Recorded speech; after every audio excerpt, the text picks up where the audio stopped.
laughter, champagne, the hum of wealth pretending to be warmth. At the center table sits Edward Blackwell, billionaire, philanthropist, master of the room. Beside him, his aging father Henry, stiff in a tailored suit, silently signs a comment to his son. No one notices. Edward chuckles for the cameras. "My father insists I keep these speeches short," he says. Henry's hands move again, more urgent now, but Edward cuts him off, hand on his shoulder, the smile fixed. "Not now, Dad." "Please." The guests laugh. Flashbulbs flare. Henry's face falls. His hands sink to his lap. The noise swallows him whole. And that's when she sees it. Across the glittering floor, balancing a tray of glasses, Amara Lewis, the black waitress no one remembers serving them. Her heart twists. Without thinking, she steps forward, sets the tray down, and raises her hands. "Good evening, sir," she signs slowly, gracefully. "Would you like water or wine?" The ballroom freezes, phones lift, eyes swing from the billionaire to the father to the stranger who understood him first. Henry's eyes light, alive, grateful, seen. Edward turns, stunned, a beat too slow to stop it, and the first caption is born on a dozen recording screens at once. He ignored him. She listened.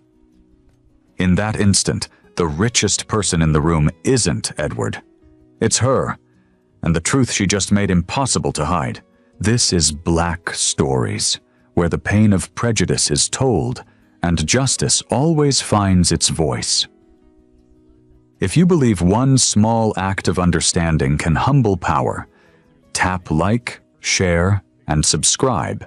In the next minutes, you'll witness a waitress speak in silence, a forgotten father make the world listen, and an empire built on pride collapse to the sound of compassion finally being heard. The sound of laughter fades behind the ballroom doors as Amara Lewis slips back into the service corridor, the echo of the old man's smile still flickering in her mind. She hadn't meant to interrupt. She hadn't meant to feel. But something about the way he looked at her, like she had handed him air after years of drowning, wouldn't leave her chest. She leans against the cool steel of the prep room wall, catching her breath between the clatter of dishes and the hiss of steam. "Are you crazy?" her coworker hisses.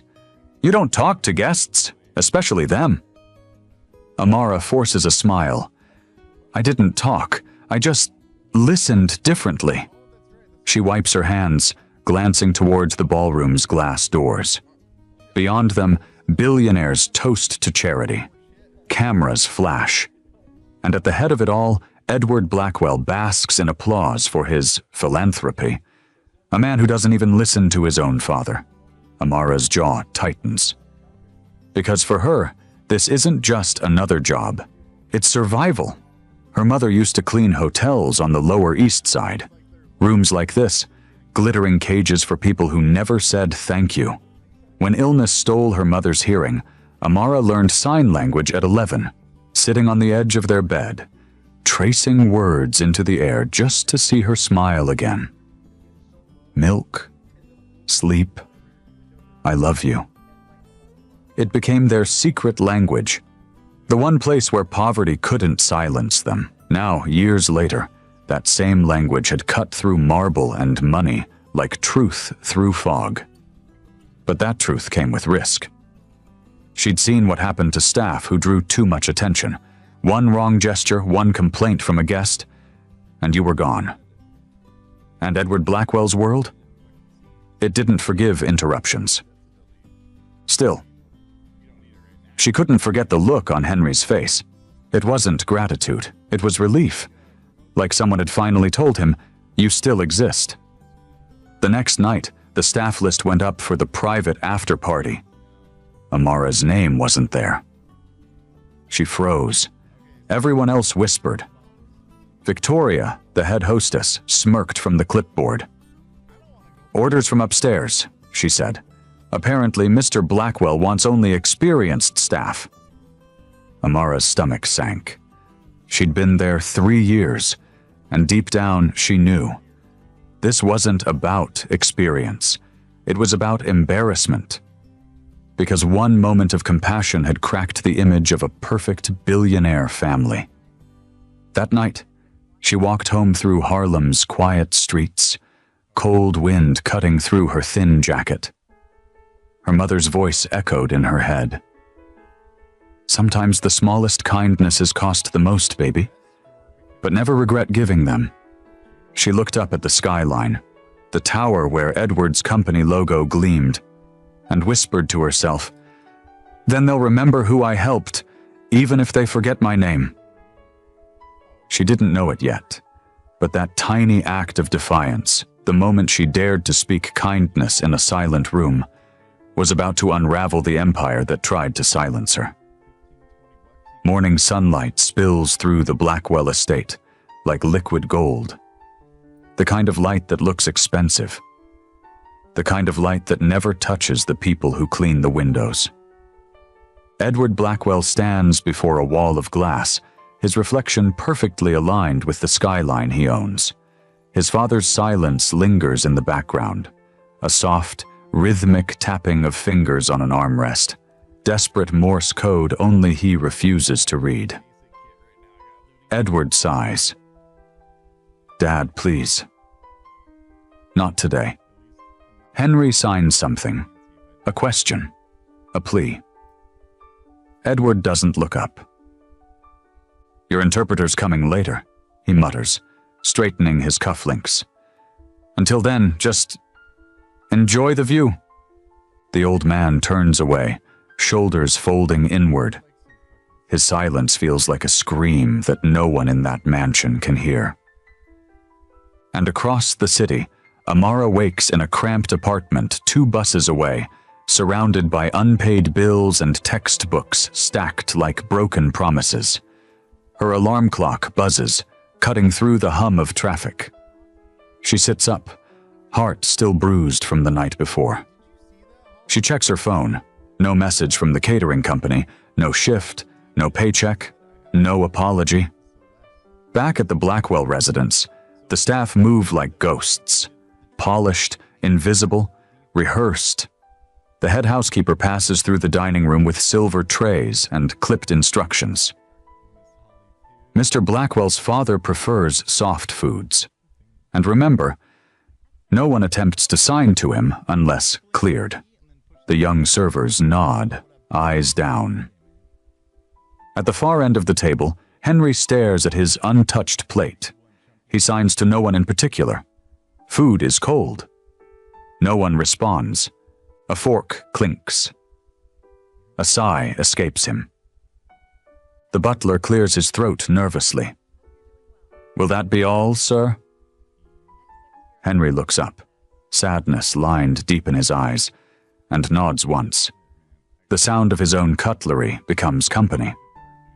Meanwhile, Edward prepares for a morning interview. Cameras, stylists, a PR team that orbits him like satellites. The segment headline flashes on screen. Edward Blackwell, the man who gave the world its future. He rehearses his smile. Talks about innovation, talks about legacy, talks about carrying forward his father's vision. The irony doesn't choke him. When asked about the emotional side of leadership, he laughs lightly. "My father taught me discipline," he says. "He wasn't a man of words, but of wisdom." The staff off-camera exchange glances. The irony curdles in the air. The production crew packs up. Edward straightens his tie, certain he's just reclaimed control. Henry watches from the next room, the TV volume flashing captions too fast for him to keep up. He doesn't catch the words, only the gestures, Edward's perfect composure, his false warmth. He touches the screen, tracing his son's face with trembling fingers, then lets his hand fall. Across town, Amara stops by a small diner to fill out a part-time application. The manager glances at her name tag from the catering company and frowns. Weren't you the one from that gala last weekend? She hesitates. Yes, sir. He shakes his head. Sorry, we don't need controversy here.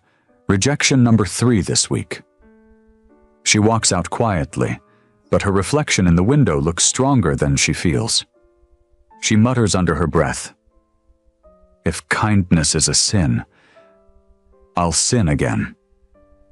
That night, Edward hosts another dinner. This one smaller, more exclusive. Investors, cameras. The performance continues. Henry sits at the edge of the table again, isolated by noise. And just as Edward lifts his glass to toast the future, his father's trembling hand knocks over a wine glass. It shatters. Red spills across white linen. The room goes silent. Edward's jaw tightens. It's fine, he says through gritted teeth. He's fine. But the eyes on him are merciless. He forces a smile, hands shaking as he helps his father wipe the mess. The old man's lips tremble with unspoken words. Edward whispers sharply under his breath, "You're embarrassing me." The camera flash pops, the mask cracks. And miles away, Amara watches the replay online, her heart breaking. Not for Edward, but for the man no one listens to. Because sometimes, the cruelest prisons have chandeliers. The following morning, the Blackwell estate is chaos in silk. Staff whisper, photographers stalk the gates, and Edward's PR assistant scrambles to contain the narrative. The broken glass photo from the dinner leaked overnight. A tabloid headline screams, "Billionaire's senile father disrupts gala." The caption beneath, Edward Blackwell saves event from disaster. But in the photo, Henry's expression isn't confusion, it's humiliation. And Amara sees it. She's on the bus, scrolling through her cracked phone screen, the old man's face reflected in the window beside hers. Her chest tightens. She replays that moment when he smiled back at her signing. How pure it was. The kind of gratitude you don't fake. Then the guilt hits. Maybe I should have done more. The bus jolts to a stop outside the catering office. She heads in, desperate for one more chance to work, to eat, to pay rent. Inside, Victoria, the head hostess, leans against a counter, phone pressed to her ear. "Oh, that one?" she says, noticing Amara. "The waitress who went viral for pity signing at a billionaire's dad?" A pause, a smirk. "Yes, sir." She's been disciplined. She hangs up, looks at Amara like she's dirt on her shoe. "You're off rotation." Indefinitely. Amara's throat goes dry. "For what?" Victoria's voice drips venom. "For forgetting your place."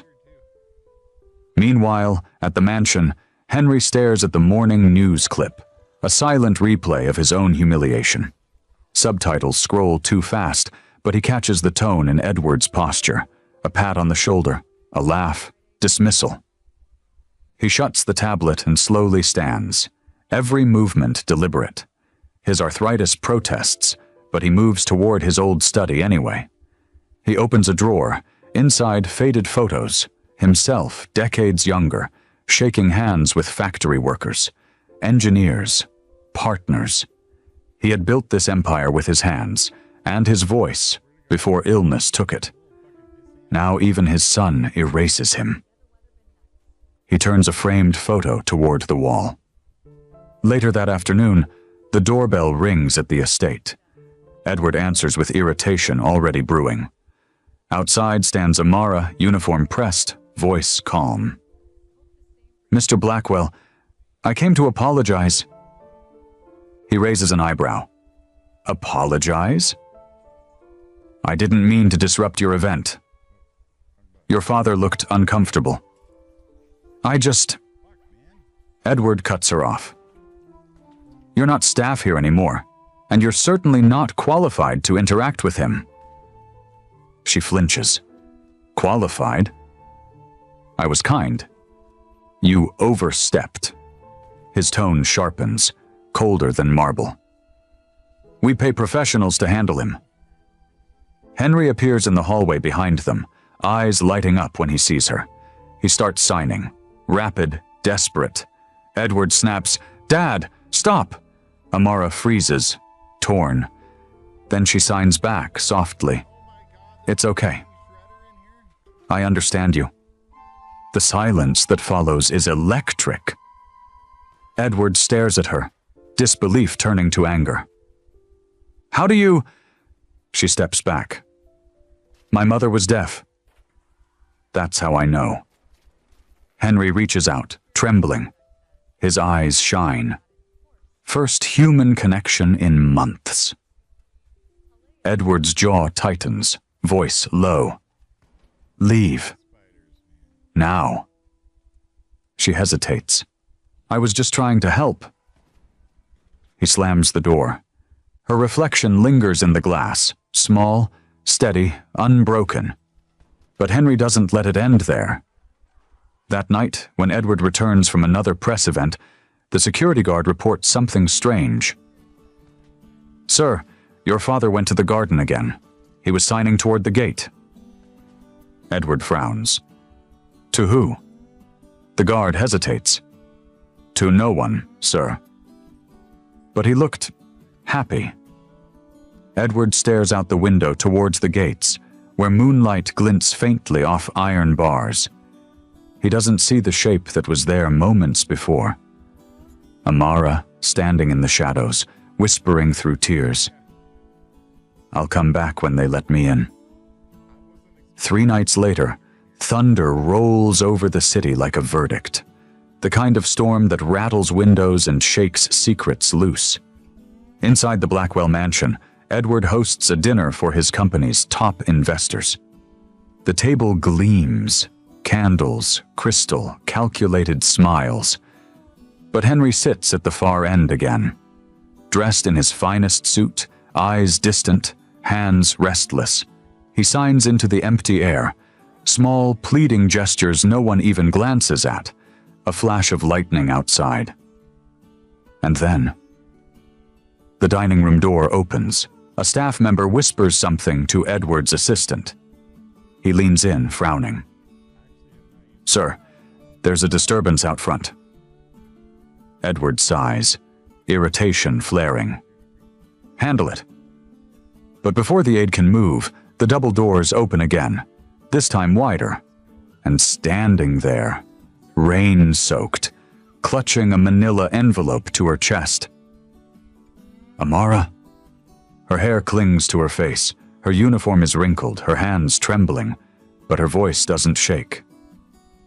"I'm sorry to interrupt, Mr. Blackwell. But I think your father deserves to be heard." The entire room goes still. Forks freeze mid-air. Edward's face hardens. "How did you even get in here?" "I walked," she says simply. "The gate guard remembered me." Laughter ripples at the table. Forced. Uncomfortable. Edward gestures sharply to security. "Get her out." But before they reach her, Henry slams a trembling hand against the table. Silverware jumps. Every head turns. He's signing furiously, eyes blazing. His hands shake from age, but the meaning cuts clear. Let her speak. The guards hesitate. Edward snaps. "Dad, stop embarrassing yourself." And then Amara steps closer, holding up the envelope. "This isn't about me, sir. It's about what you've done to him."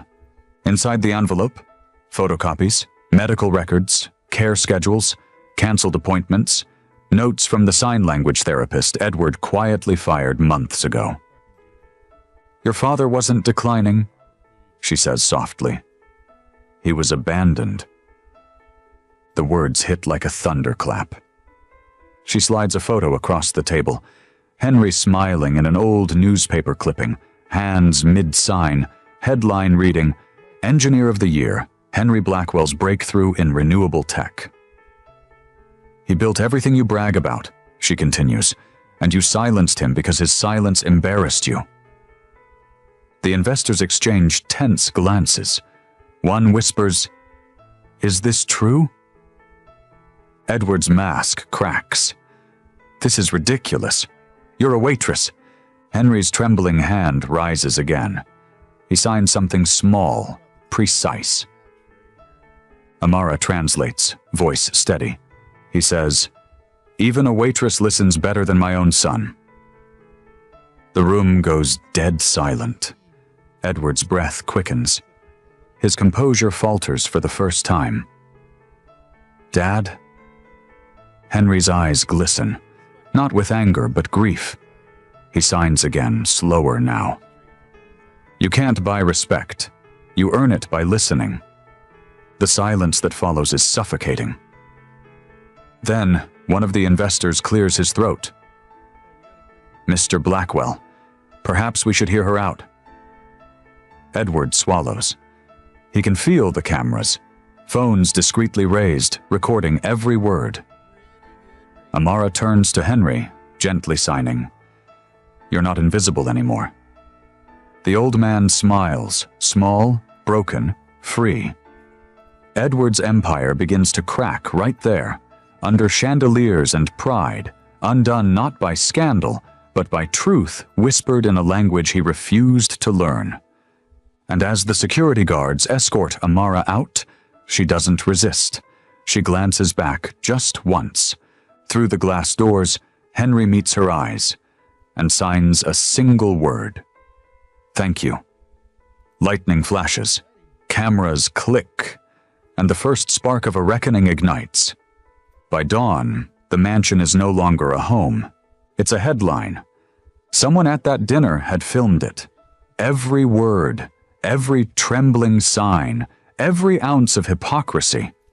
Now the clip plays on every screen in America. Billionaire's father silenced for years, until Waitress translates his truth. Henry's words, signed and translated by Amara, loop again and again. "Even a waitress listens better than my own son." Within hours, it racks up 10 million views. By lunchtime, it's on every major outlet. By sunset, Edward's empire starts to fracture. In his office tower, Edward storms through glass doors, the city spread beneath him like a kingdom crumbling from its edges. His assistant trembles, holding a tablet. "Sir, the board called an emergency meeting." He snatches the device. On screen, news anchors dissecting the footage, analysts questioning his leadership, hashtags roaring across platforms, number sign "Let him be heard." Sign of respect. Hashtag waitress with dignity. The walls feel smaller by the second. Edward slams his fist against the table. "This is character assassination." The assistant swallows hard. "Sir, your father requested a statement." Edward freezes. "What do you mean, requested?" "He can't." The screen flickers to life. A live broadcast. Henry sits in a simple armchair, sunlight spilling across his face. He's not in the mansion anymore. He's in a community home, smiling, surrounded by interpreters and volunteers. A banner above him reads, "Voices worth hearing." A reporter kneels beside him, signing the questions. "Mr. Blackwell, what message would you like to share today?" Henry's hands move, slow, deliberate, beautiful. Amara sits beside him, interpreting softly. "My son built towers out of my silence, but silence is never absence. It is truth waiting for someone brave enough to listen." The audience of reporters goes completely still. 30 seconds later, every major network cuts to the clip, and every comment section explodes. This man's own father had to go viral to be heard.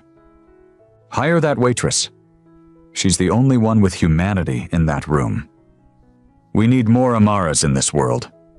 At the Blackwell headquarters, the board meeting turns hostile. One investor leans forward, voice cool. We've reviewed the footage. We can't afford to be led by a man who silences his own father and his staff. Edward stiffens. I built this company. The board chair corrects him, calm but cutting. No, Mr. Blackwell. Your father built it. You just branded it. The silence that follows is worse than shouting. Because for the first time in his life, Edward Blackwell realizes his name doesn't belong to him anymore. Outside, reporters swarm the gates of his mansion. Microphones flash like lightning. Mr. Blackwell, do you regret firing the waitress? Why didn't you learn sign language for your father? Will you step down? Edward tries to shove through the crowd, his voice drowned by the roar. Cameras capture every flicker of panic, every stumble, every ounce of a man collapsing under his own ego.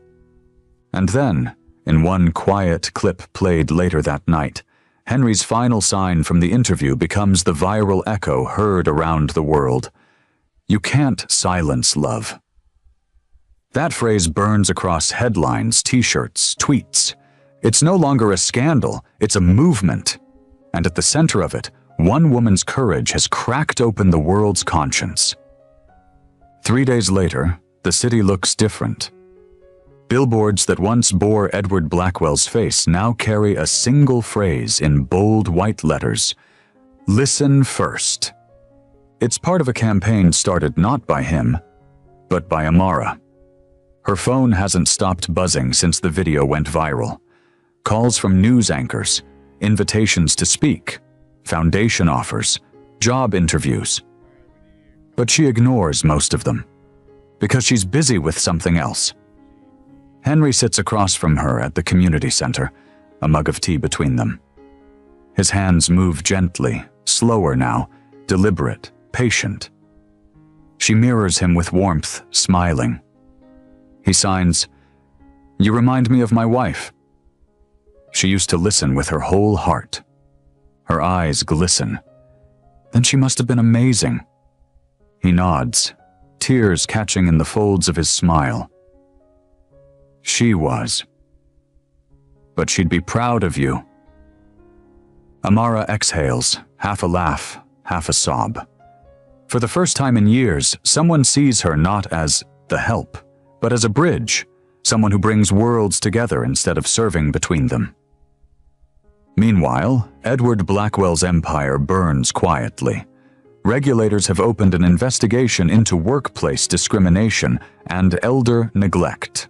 The board announces his voluntary resignation, though everyone knows it wasn't voluntary at all. Reporters camp outside the gates, waiting for a statement he'll never make. Inside, Edward wanders through empty marble halls, where his voice no longer echoes. He passes the portrait of his father, the same one he once ordered moved to a guest hallway. The glass is cracked from years of neglect. For a long time, he just stares. The silence feels different now. Heavy, accusing, alive. Finally, his shoulders sag. He whispers almost to himself, "I should have learned to listen." The words don't fix anything, but they're the first true ones he's spoken in years. Back at the community center, something extraordinary unfolds. The press gathers for what's being called the launch of the Blackwell Foundation for Inclusive Innovation. Only this time, the name doesn't honor Edward. It honors Henry Blackwell. A massive bronze plaque is unveiled. The Henry Blackwell Institute, Empowering Voices, Engineering Equality. Amara steps up to the podium, heart racing as cameras roll. Behind her stands Henry, smiling, frail but proud. Her voice is steady, rich with quiet conviction. This isn't just about sign language, it's about humanity. Every person, no matter how they speak, look, or move, deserves to be heard. The crowd erupts in applause. Henry's hands join in the rhythm, signing applause, his smile radiant. Across town, in a dim apartment, Edward watches the live stream alone. When Amara says, "Listening isn't charity, it's respect," he closes his eyes. Tears slip down his face, but there's no one left to see them. By nightfall, donations flood the foundation site. Scholarships, partnerships, accessibility initiatives. The seed Henry once planted, long ignored, finally blooms. And for the first time in his long, quiet life, the world speaks his language. 6 months later, sunlight floods through the glass atrium of the brand-new Henry Blackwell Institute. Children chatter in the hallways. Students of every race and background sign to each other between classes. At the heart of it all, Amara. She walks beside Henry, guiding his wheelchair through the bustling lobby. On the wall, a towering mural shows hands in motion, different skin tones, different gestures, all spelling one message in bold strokes. "We hear you." Henry pauses under it, gazing up. His eyes glisten. His trembling hand finds hers. He signs softly. "You gave me back my voice." She signs back, tears threatening to fall. "You gave me the courage to use mine." The applause starts small, just the volunteers, then the board members, then everyone. Within seconds, the entire atrium erupts into cheers and a sea of clapping hands waving through the air in sign language. A few hours later, in a corner of the city no camera crews visit, Edward watches the broadcast from a worn motel television. The paint on the walls peels. His suit is gone. His watch is pawned. He sits on the edge of the bed, jaw tight, eyes hollow. On screen, Amara announces new scholarships for deaf and disabled students in underrepresented communities. She continues, her voice unwavering. "This isn't revenge, it's restoration. Mr. Blackwell built walls of glass and called them power. We built windows of understanding and called it progress." Edward's breath trembles. He reaches for the remote, but his hand drops. Because in the background of the broadcast, on stage behind Amara, he sees Henry. Not frail, not broken. Smiling. And for the first time in Edward's life, he sees what real strength looks like. Not wealth, not control, but humility. Later that evening, a letter arrives at the Institute. No return address. Inside, a handwritten apology. Short. Uneven. "I can't undo what I did, but I want to help build what you're building." A Blackwell. Amara reads it quietly, then slides it across to Henry. He reads, nods once, then folds it neatly and signs, "We forgive, but we never forget." She places the letter in a frame and hangs it in a quiet hallway labeled History. Below it, a small plaque reads, "Sometimes the loudest apologies are the ones spoken in silence." Months later, the Institute hosts its first gala. Children perform poems in sign and speech, parents laugh through tears, and Henry, now honored as Founder of the Year, sits front row, proud, radiant. As Amara takes the stage, her words carry the weight of a healed world. This began with a dinner where no one listened. It ends with a room full of people finally hearing one another. The crowd rises in thunderous applause. Henry signs from his seat, smiling toward her. "You did the impossible." She signs back, her voice breaking slightly through the tears. "We did." From the balcony, camera lights shimmer like stars, and below, generations of voices, spoken and signed, rise together in harmony. The empire of silence has fallen, and in its place stands something stronger. Community, compassion, truth. They said she was just a waitress. They said he was just an old man. But the truth? They were teachers, both of them. Because sometimes justice doesn't shout, it listens, it learns, and it rebuilds what pride once destroyed. The most powerful voice is the one that listens. This is Black Stories, where dignity speaks louder than wealth, and compassion always finds its voice. If this story moved you, and if you believe listening is a form of love, like this video, share it and subscribe. Because we share stories like this every week. Años exactamente, bueno, no exactamente, ¿no? Un grupo de soñadores en La Paz decidió fundar algo que trascendería generaciones. El glorioso Club Bolívar. No imaginaron que... Oye, me he esforzado al hacer el discurso. ¿Qué ponen ZZ, chat? Basta, me he esforzado, se los juro que me he esforzado, bro, basta. Por favor, me he esforzado en el discurso, respétenme un poquito, chat. Bueno, igual lo voy a leer, me la chupan, la verdad. Chat, nefastos. Son unos envidiosos, ¿saben? Son unos envidiosos. ¿En qué me quedé? No imaginaron que ese nombre se convertiría en un sinónimo de grandeza, lucha y de orgullo nacional. 101 años después, Bolívar no es solo un club, es un sentimiento que se hereda, que se sufre y se celebra. Últimamente sufrimos mucho por Robato, ¿no? Es el latido de miles de hinchas que en cada victoria y en cada caída nunca abandonan, ¿verdad? Nomás. Porque ser celeste no es una elección, es una forma de vivir. Muy bien, qué lindo, un aplauso. Bravo, bravo. Muchachos, tremendo discurso. Buenas noches, Edito, ¿cómo estás?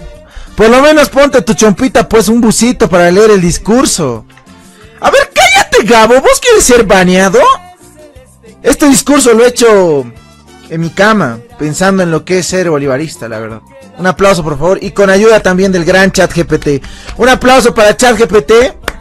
Ah, ¿cuál era la finalización de un ratito? Dice, que estos 101 años sean solo el comienzo de muchas más llenos de alegría. Felicidades, Academia. Felicidades, Bolívar. ¡Bravo! Aplausos para ChatGPT, muchachos. Para vos no, dice. Buenas noches, muchachos, ¿cómo están? Gracias por estar aquí, perdón por prender tan tarde. La verdad estaba viendo mi serie, estaba viendo el regreso de Justin Bieber. Bueno, toda la tarde me vi fútbol, hasta vi el partido del Tigre. Vi el partido de River, vi el partido de Oriente. Las declaraciones de Martins, tremendo lo de Martins, bebé, le tiró palo a Villegas, pero bien tirado. Huevada, en su cama lo hizo todo pajeado pensando en el... No, ¿qué dice este Arielito? Oye, ¿quiénes vamos, no? Mi sobrino de quién redacta mejor. Dile eso a ChatGPT, yo no he redactado. ¿Qué me estás molestando a mí? Felicidades. Qué basado. Pues la verdad nomás. ¿Qué quieren que les diga? A ver, ¿qué les puedo decir, muchachos? Yo no publiqué nada en mi página, la verdad no hice nada estos días. Han sido momentos difíciles. Bien triste, ¿no? Mentira. Pero no, muchachos, bueno. Quiero felicitar a todos los que son bolivaristas y hoy en día más que nunca, ¿no? Que es difícil ser bolivarista en el sentido de todo el contexto que estamos pasando con el técnico. Pero si lo ven por el otro lado también hay que sentirnos orgullosos porque hemos llegado a estos 101 años. Creo que como la institución mejor parada, tanto económicamente, futbolísticamente y dirigencialmente diría, pero no, creo que no, ahí nos falta, ¿no? Ese eslabón para poder ser una institución sólida. Y como ayer creo que lo decía Dardo Gómez en su publicación en el Cholet, que Dios mío, ¿de dónde cagan tanta plata, bebés? Más fuegos pirotécnicos que en el aniversario de La Paz, no mames. Tremendo, felicidades a los del Cholet, y a ver si pasan pues algunos monies. No mentira. Que dijo que el dirigente tiene que estar siempre al lado del hincha, y eso es mucha verdad, y no es por darle palo a Claure, porque él tendrá sus funciones, las cosas que tiene que hacer, pero creo que por esa parte que estoy... Uy, ¿qué? No, todavía no va a arrancar la fiesta, Tucán, tranquilo. y por esa parte creo que está bien, ¿no? Está bien, y bueno, se vienen unas futuras elecciones, donde el principal candidato es Dardo Gómez, a seguir manejando lo que es este club tan bonito que es Bolívar, ¿no? Por detrás, obviamente, yo creo que tiene que haber gente que lo asesore. Espera. ¿Mi gatita se echó pipí? No, ya, más bien. Me ha asustado, chicos, la verdad, me ha asustado. Ya saben ustedes, rayada está mi gatito últimamente, ¿no? No, ¿qué dice este Eddie Pox? Y bueno, muchachos, nos espera, creo, un futuro grandioso. Yo lo dije, creo que esta es una oportunidad ya con el Stadium de una vez establecernos como un club de fútbol, pero serio, y fuera de ser autosostenible, que se proyecte a más, ¿me entiendes? No estancarnos en solo ser un club boliviano, sino ya empezar a soñar con, no sé, a ver, por ejemplo, la venta de butacas en el estadio, venta de marketing, merchandising, que se vaya ampliando más las sociedades, ¿me entienden? O sea, yo creo que si una cabeza maneja bien todo eso, creo que podemos despegar, ¿me entiendes? Y no estar ahí creando leyes de mierda con el gobierno, pidiendo perdón para que nos perdonen los impuestos, ¿no? Los gatos, ¿no? Entonces, creo que, o ser un club que está a punto de desaparecer, como Wilstermann, que desapareció de la liga, pero está a punto de desaparecer, pero absolutamente de todo el fútbol. O ser clubes que le están mangueando el auspicio a la UTV y chupándosela al presidente de la federación por subsistir. Entonces, creo que Bolívar es muy grande y tiene, creo que, trascender. Eso es lo que nos falta, trascender, dar ese pasito para trascender y lograr los objetivos que siempre hemos querido, ya sea una Copa Sudamericana o una Copa Libertadores, ¿no? Y siempre tiene que ir de la mano. Estos últimos años, creo que es la verdad, se han ido alejando a las generaciones bolivaristas, al hincha común, al hincha fanático, a todos los tipos de hinchas se han ido alejando del club, por justamente el mal trabajo que se ha ido realizando estos últimos años en Bolívar. ¿Qué decía Valdivia? Creo que dijo que dejó un club autosostenible. O sea, sí, no vamos a decir que no. Económicamente creo que se dejó un club autosostenible. A ver, Solís, no pidas Gartic. Ya les he dicho qué cosa de Gartic. Hoy día es aniversario del club. Déjame hablar a ver de mi club, Solís. Igual en el grupo de WhatsApp, no Tucán, jugaremos Gartic. No quiero dibujar huevadas, déjame, no voy a jugar Gartic. Ya les he dicho, si quieren dibujar, agarren un cuadernito y empiezan a dibujar sus huevadas. No me vengan a molestar a mí con su Gartic. Saludos, Reyisita, ¿cómo estás? ¿Todo bien? Gartic, temática Bolívar. No, métanse su Gartic por el poto, ya les he dicho. Y bueno, muchachos, ¿en qué estaba? Es que me niego, muchachos, cada vez Gartic, basta, no quiero jugar Gartic. Vayan a jugar Gartic con sus minas.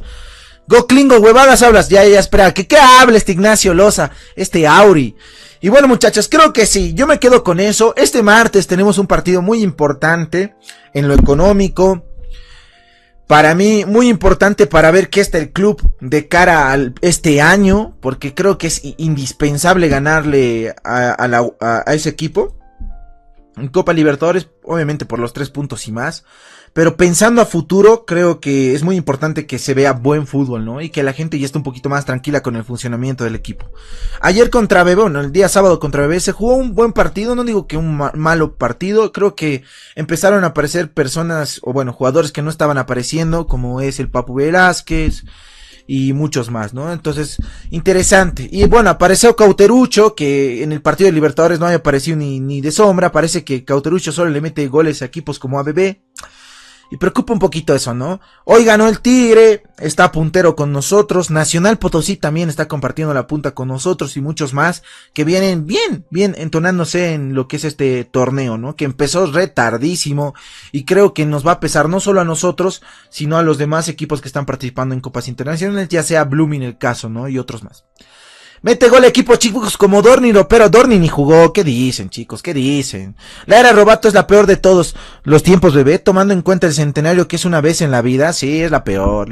De los últimos 10 años, ¿se podría decir que lo de Robato es lo peor que nos pudo pasar? A ver, piensen.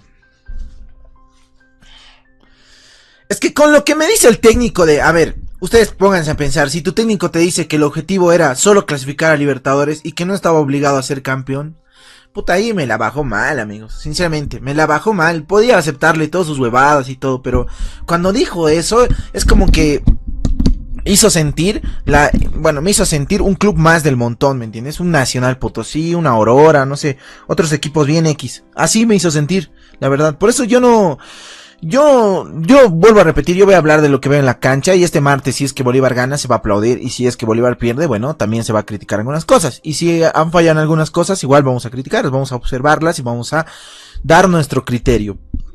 Pero fuera de eso, Robato no puede venir a achicar el club, ¿me entiendes? O sea, creo que hemos tenido el parámetro y la vara de estos últimos años, bueno, desde que yo nací, desde que voy a la cancha, creo que el parámetro ha sido que Bolívar siempre salga campeón, ¿no? Bueno, un ratito vamos a banear a Gaby.